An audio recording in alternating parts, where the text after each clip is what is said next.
отлично.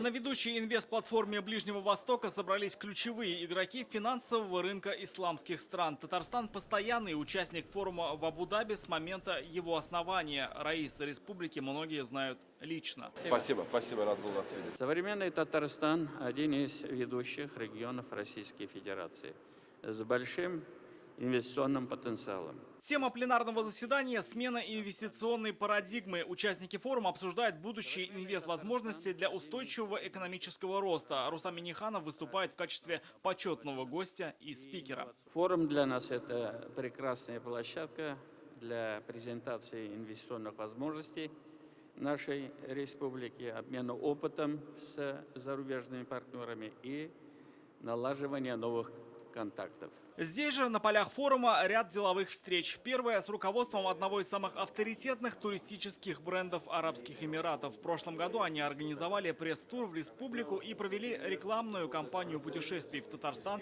для жителей Персидского залива. Я был в Казани, увидел, как прекрасен ваш город, провел там 3 дня и 3 ночи. Видим, что и нашим людям интересно ваше направление. Тем более, что несколько наших авиакомпаний регулярно летают в Казань. Нет никаких транспортных проблем и визовых ограничений. По словам Раисы республики, индустрия туризма для Татарстана – важное направление в экономике. Взаимодействие с компанией Аль-Раис должно продолжаться. Я думаю, что мы начали большой путь. I think it's just the beginning of a long, big journey. We should move forward. Step by step. Step by step. На встрече с министром внешней торговли Арабских Эмиратов Тани Ахмедом Аль-Зиуди стороны отметили рост российско-эмиратского товарооборота. В прошлом году он превысил 10% и составил почти 6 миллиардов долларов. Деловые круги Эмиратов – постоянные участники Казань-форума, и этот год не будет исключением. С нетерпением ждем вашу делегацию.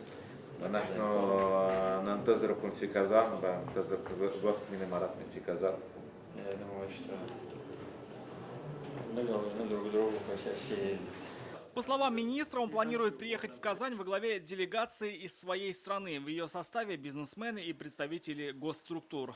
Форум продлится до 10 мая. У Рустама Минниханова запланированы ряд встреч с представителями деловых кругов Эмиратов, а также стран-участниц форума. Рамиль Шайдуль, Марат Хусаинов, ТНВ, Абу-Даби.